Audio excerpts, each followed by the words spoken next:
Hi everyone, this is Yina from Group G1. Today I'm going to talk about our company, The Helping Hand, which applies the UN Sustainable Development Goal 3, good health and well-being. The Helping Hand, our company is here to help people who are suffering from mental health problems like depression and anxiety, especially during COVID situations. We are a third party consulting and well-being company outsourced by global bank HSBC. We will provide mental health service to their customers to recover their mental health. So, as I'm doing business statistics, I would like to support our business model by verifying that COVID actually impacts our mental health. From the last December, coronavirus began to spread out all over the world. To limit the spread of virus, social distancing has been enforced. For this reason, we couldn't enjoy our social lives since then, and people started to stress out and feel depressed. So, also, people started to feel anxious about their health and hopeless future. So, I've used the data to analyze the COVID impact. The surveys were conducted 3 times. First one was in April. Participants were asked about their condition before the pandemic was officially announced. After that, in May and June, the survey asked participants how they feel during the COVID pandemic. So I decided to compare the conditions before and during COVID.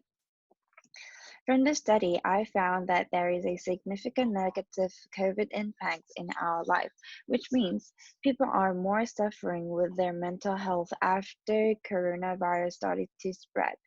I would like to say that offering mental health service to customers can be a good business idea.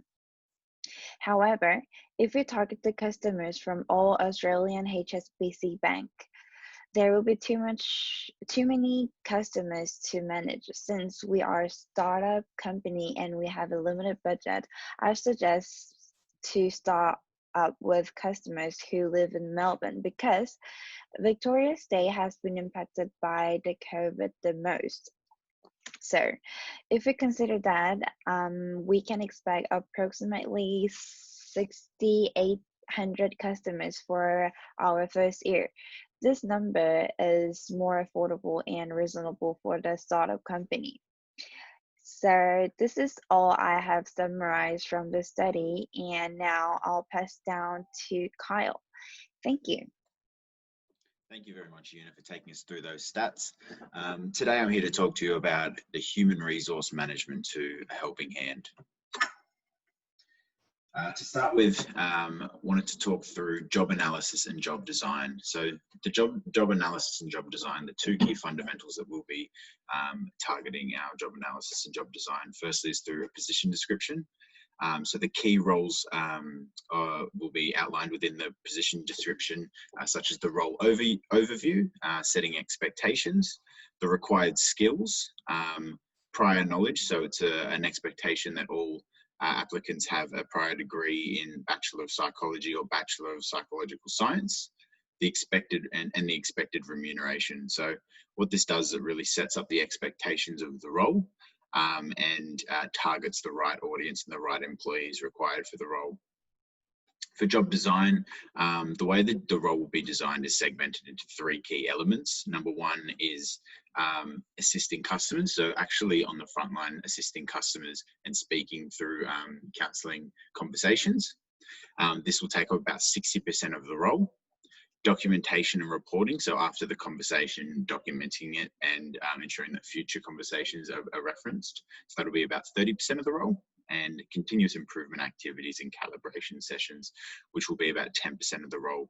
Now, the reason it's we've broken it down into those 3 key parts is just so that it's not, due to the nature of the role, it can be quite sensitive. So ensuring that there's that adequate gap and space in between the servicing of customers on a routine basis. To recruitment forecasting, so to forecast our amount of customers, we firstly worked out the amount of time spent servicing customers per counsellors per week. With 40 hours per week, 60% of the time on the phone, it's about 24 hours spent on the phone servicing customers per week. Based on this, an average call will be approximately 1 hour long, where 50% of the calls will be to that same person. So we're not counting that as an extra customer that we service, because that will be the same customer. Then there's 24 hours per week that they're servicing customers, with 1 hour per call times 0.5. So it's approximately 12 individual customers serviced per week per counsellor, which, if you work that out with a year, minusing the 4 weeks for annual leave, it'll be approximately 576 customers serviced per year per counsellor. Based on this, with 6,800 customers being our forecasted first year, with 576 serviced per year per agent, we estimate that it will be approximately 12 counsellors required to be hired. So that's what that first year of hiring will go for. Next up is our key human resource operations. So two key elements here is, number one, the HR system. So we'll be leveraging and outsourcing the Elmo payroll system, which will essentially be a centralized hub for all the human resource needs. Secondly, due to the nature of the role, speaking with sensitive customers who are going through quite a tough time, there's a stat here around 40 to 60% of psychologists and counsellors experience anxiety or depression. So it's really important that we have an employee assistance program, which we've set up to support our employees practicing ethically. It'll also lead to employee retention, and it's a confidential service for our employees, and it's free of charge for them. Thank you, Kyle. Now we move on to the marketing sector of The Helping Hand. This is our target market. As a company providing CSR for corporations, The Helping Hand targets corporations with a CSR budget that are looking to perform CSR in the mental health sector. This is our industry maps that are relevant to our industry. The first industry are corporate CSR providers with large charity organizations such as UNICEF, WHO, and others as well, and us located in the private sector. And the second industry map that is relevant to our business is the mental health service providers industry, with us also located in the privatized sector and the non-profit sector, including large mental health service organizations around Australia, with St. Australia Mental Health Association, Black Dog Institute, and Beyond Blue included in the non-profit sector. This is the marketing mix for The Helping Hand. There's product, price, place, promotion, people, and positioning. In terms of product, we offer mental health consultation service for corporate CSRs. Our price, we charge $220 per session for our clients, with the expected client to have a follow-up session. In terms of place, we provide our services in current client HSBC's branches, but our team operates from the head office. In terms of promotion, our marketing costs and campaigns are held accountable by our clients. Hence, our marketing team would only help with campaigns and create social media awareness. In terms of the key people in our business, the key people in our business includes the Helping Hand team, such as accountants, sales, marketing, IT, and our psychologists, and our corporate clients who help us with funding and creating campaigns and demand. This is the positioning map for the Helping Hand. We are currently focused on the localized market, but with a future of expanding. And we are flexible with the CSR budgets that we want from our clients. We accept a higher CSR budget and a lower CSR budget as well. These are the Porter's 5 forces of the industry of mental health service providers industry. In terms of power supply, it's high. Power of buyers are high. Internal liability is low. Threat of substitution is medium, and threat of new entrants are low. This is the blue ocean strategy for the Helping Hand, with focusing on value innovation, expanding to 3 tiers of non-customers, and following the 6 paths framework. In terms of value innovation focuses on concurrent chains of low cost and differentiation. Through cooperation, we are able to save marketing costs and human resource costs and focus on our expertise, which is the mental health service offered. Furthermore, in terms of differentiation, since our target market are corporations, unlike our competitors who target mass market, we are able to differentiate and nullify customers. We also plan to expand to our 3 tiers of non-customer, with the first tier being corporates or companies looking to allocate its CSR budget. The second tier are corporates and companies preferring to allocate its CSR budget towards other causes and charities. And the third tiers are individuals and organizations who do not have CSR budgets but are in need of mental health services. In terms of following the 6 paths framework, in the context of Helping Hand, the company have succeeded in specific paths of redefining the industry buyer group and rethinking the functional and emotional orientation of the industry through differentiation and value innovation. And that's all for the marketing part. Thank you. Okay, we would like our future service Helping Hands could be the key to improve enhance the mental health at social communicate level, which is generally consistent with ensure health lives and promote well-being for all at all ages. The following we will use balanced scorecard evaluation method to analyze 5 different perspectives.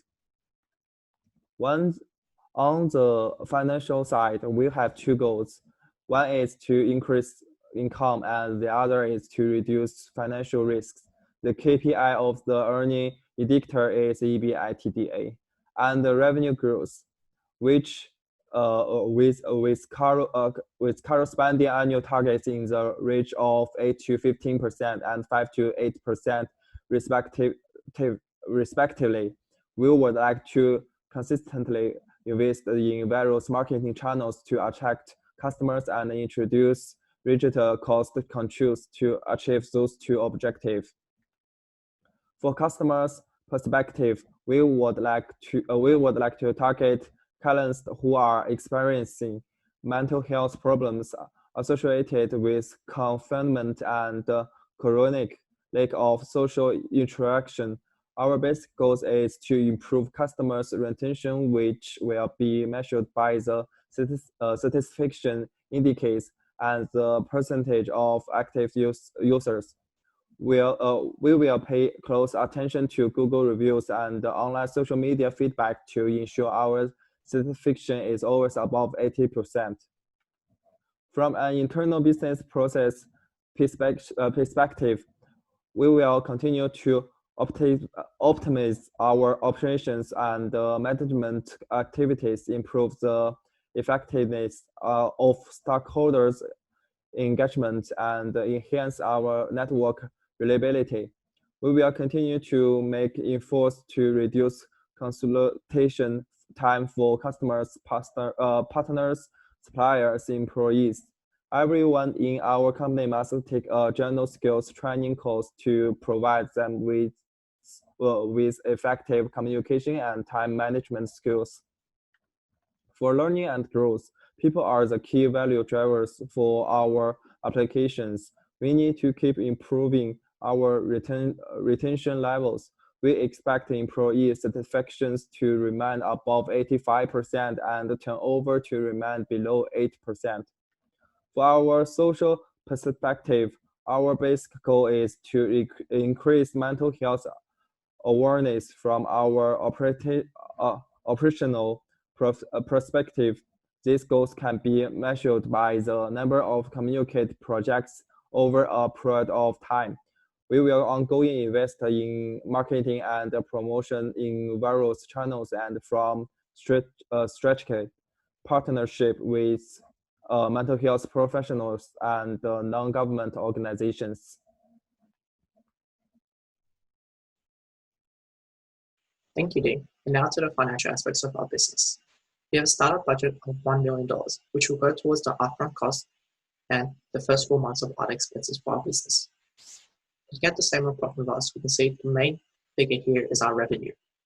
Revenue is calculated by multiplying the number of clients of 6,800 by the average annual fee of $400 per client. The next main figure here is our employee wages and salaries, which is mainly made up of the salaries paid to our 12 counselors who provide the services. Another major expense here is our software, which includes Sage Intacct as our ERP software, Elmo, Microsoft Office, Zoom, and Adobe Creative Cloud Suite. So we move over to the right of the screen, we can see that the other major expense is rent, and this is to rent our office in the middle of the Sydney CBD, which is fully furnished and ready for us to move in. Other notable figure here is our income tax expense, and it is a zero figure because under Subdivision 50B of the Income Tax Administration Act 1997, we are exempt from income tax.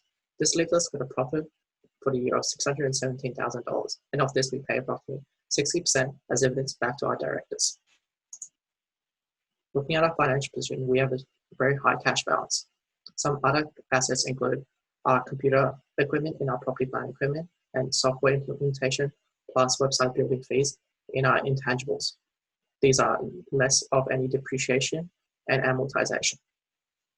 Looking at our liabilities, we can see that we have trade out of payables and employee provision, but no long-term borrowings. This is because we have the $1 million of issued capital from our directors to help us fund the business, and no need to borrow any money. Looking into the future, we have forecasted figures up to 2025. The main figure here we're forecasting is our revenue. We expect that the average annual fee per client will increase 1.1% based on historical average increases year on year.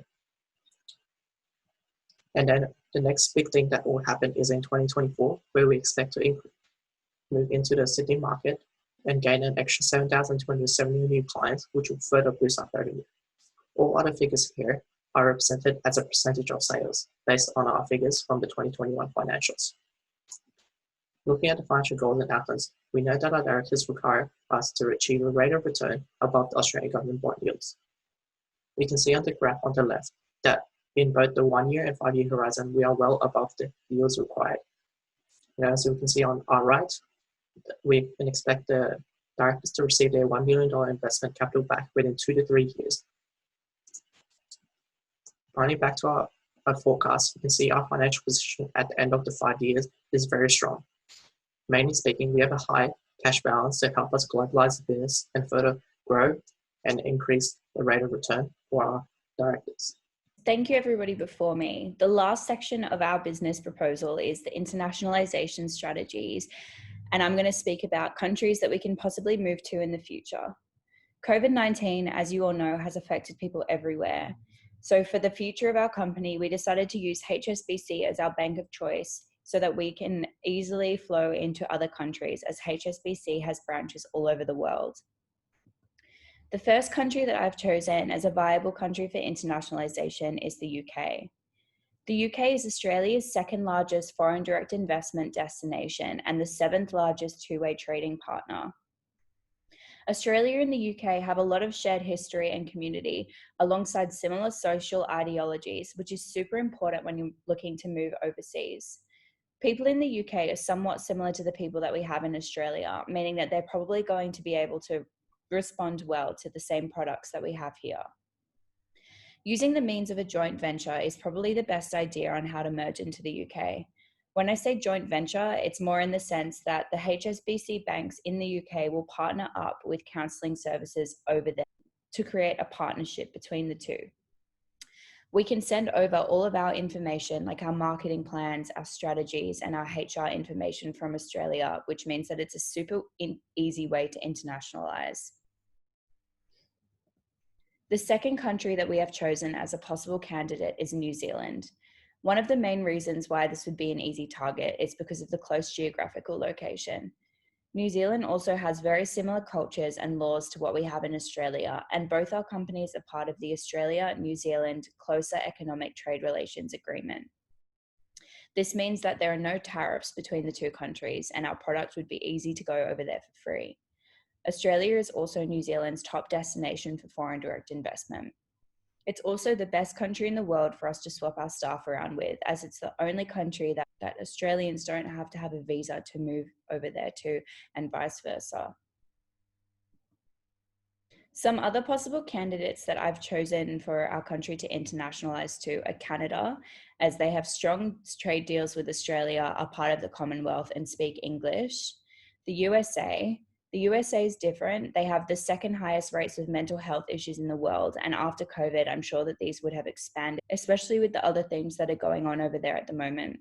They also have a free trade agreement with Australia called AUSFTA. And Malaysia, as the country has been showing interest in foreign direct investment in recent years to benefit themselves and to grow their own economy. Through the analysis of these potential markets for the company, it can be seen and shown that the Helping Hand is definitely a company that will be able to internationalize easily in the future. This means that the growth and development of our company should continue to grow. So this is the end for our presentation on Helping Hand. Mental health is such a big issue at the moment, especially due to COVID, that we hope our business model will be well received by people who need the help. Thank you.